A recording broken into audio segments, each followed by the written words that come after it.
ফাইজা রুমি বলেছেন, আয়েশা রাদিয়াল্লাহু তাআলা আনহা বলেছেন, কাজা রোজা করতে অনেক সময় আমার পরবর্তী বছর পর্যন্ত সময় লেগে যেত, সেক্ষেত্রে আমরা কি শাওয়ালের রোজা আগে করব নাকি কাজা রোজা আগে করবেন? আয়েশা রাদিয়াল্লাহু তাআলা আনহা থেকে হাদিসটা শুদ্ধ, এবং সেক্ষেত্রে শাওয়ালের সিয়ামটার সাথে তার ইন্টারাকশনটা কেমন ছিল সেটা কিন্তু আর হাদিসে আসেনি। আমরা জানি যে শাওয়ালের এই সিয়ামটা হচ্ছে নফল এবং খুব বড় সওয়াব অর্জনের একটা মোক্ষম উপলক্ষ।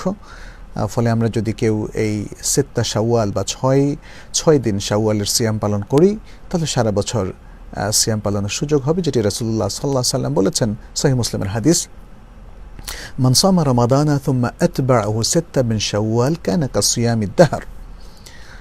তো সেক্ষেত্রে আয়েশা রাদিয়াল্লাহু তাআলা আনহা তিনি সিয়ামের কাজাগুলো পরবর্তী রমজানের আগেই কমপ্লিট করে ফেলতেন, এবং বিশেষ করে শেষ দিকে এসে, সেটাও শুদ্ধ এবং সেটাও একটা সুন্দর মাসআলা যে যারা কাজা করেছেন তারা পরবর্তী রমজানের পরে এই কাজা রোজাগুলোকে নিয়ে যাবেন না, নেক্সট রমজান আসার আগেই তিনি কাজা করে ফেলবেন। এটা হলো একটা সুন্দর সুন্নাহভিত্তিক সিদ্ধান্ত, আয়েশা রাদিয়াল্লাহু তাআলা হাদিস থেকে জানা যায়।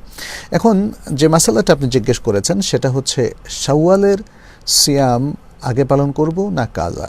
এক্ষেত্রে কাজা সিয়াম আগে পালন করার ব্যাপারেই ওলামায়ে কেরাম পরামর্শ দিয়েছেন, এবং তারা এক্ষেত্রে বলেছেন যে কাজা সিয়ামগুলো পালন করে তারপরে শাওয়ালের 6 সিয়াম পালন করবে। যদিও এখানে ভিন্ন কিছু মত আছে, কেউ কেউ মনে করেন যে শরঈ কোনো বাধা নেই, যেহেতু কাজা সিয়াম সে পরেও রাখতে পারবে, এই ধরনের মতগুলো আছে। তবে আমরা সার্বিক মানে সব মতের পর্যালোচনা বা ডিসকাশনে না গিয়ে শুধু এতটুকু বলবো, উত্তম হচ্ছে কাজা সিয়ামগুলো আগে রেখে ফেলা এবং তারপরে সিত্তা শাওয়ালের দিকে যাওয়া যাদের অলরেডি কাজা সিয়াম আছে। এবং এক্ষেত্রে শেখ সালেহ বিন উসাইমিন সহ আরও বেশ কজন স্কলার তারা বলেছেন যে সুম্মা আতবাআহু সিত্তা মিন শাওয়াল, এই আয়াত দ্বারা ইস্তেদলাল করা সম্ভব যে এই সিত্তা শাওয়াল এগুলো শাওয়ালের পরেও রাখা যাবে, বিশেষ করে যদি কাদা সিয়াম অনেকগুলো থাকে, তারপরে সিত্তা শাওয়াল তিনি শুরু করেন, এখনও কিছু বাকি রয়ে গেছে, অথবা কাজা সিয়াম করতে করতে সিত্তা শাওয়ালের সুযোগ হলো না, তাহলেও এই অবস্থায় তিনি পরবর্তী মাসে এই 6 রোজাটা কমপ্লিট করতে পারেন বলে অনেক উলামায়ে কেরাম মত প্রকাশ করেছেন। তো আমরা এখানে ধরে নিলাম যে এটা যেহেতু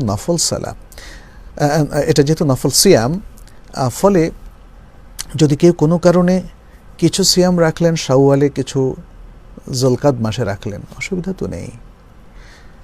আপনি সিত্তা শাওয়ালের যে ফজিলতটা এই হাদিস থেকে স্পষ্টভাবে শাওয়ালে রাখলেই পাওয়া যাবে বলে স্পষ্ট হচ্ছে, সেটা হয়তো কিছুটা ব্যাহত হলো যে 3টা সিয়াম রাখলেন শাওয়ালে, 3টা জিলকাদে, তো সেটার সুযোগও কিন্তু আছে। মানে আপনি যদি এটা মনে করেন যে আমি যেহেতু শাওয়াল মাসে 6টা রোজা রাখতে পারবো না, অথবা রাখবই না, সেই জিনিসটা আসলে করার কোনো প্রয়োজন নেই। অতএব আমরা বলবো, আবারও একটু কনক্লুড করি, যাদের কাজা সিয়াম আছে তারা কাজা সিয়ামটা রাখবেন আগে, তারপরে সিত্তা শাওয়াল। আর যাদের কাজা সিয়াম নেই তাদের জন্য তো ওপেন, তারা সিত্তা শাওয়ালটা এই শাওয়াল মাসেই রেখে ফেলবেন, তাহলে সম্পূর্ণ নিশ্চিত থাকতে পারবেন যে আপনারা হাদিসের উপর আমল করলেন।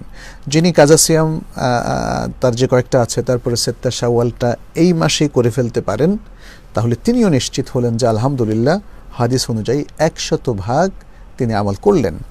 এখন ওলামায়ে কেরামের যে ইজতিহাদটা যে পরেও রাখা যাবে বা পরবর্তী মাসে পর্যন্ত সেটা রাখা যায়, কেউ কেউ বলছেন তারপরেও রাখা যায়, তা আপনি যদি সিত্তা শাওয়ালে কোনো কারণে মিস করে ফেলেন, মানে শাওয়াল মাসের সিত্তা শাওয়ালটা, তাহলে পরেও রাখেন, অসুবিধা তো নেই। কারণ যে কোনো নফল সিয়ামের একই সমান সওয়াব হবে কিনা সেটা আল্লাহ ভালো জানেন, কিন্তু আপনার সওয়াব থেকে তো আপনি বঞ্চিত হবেন না।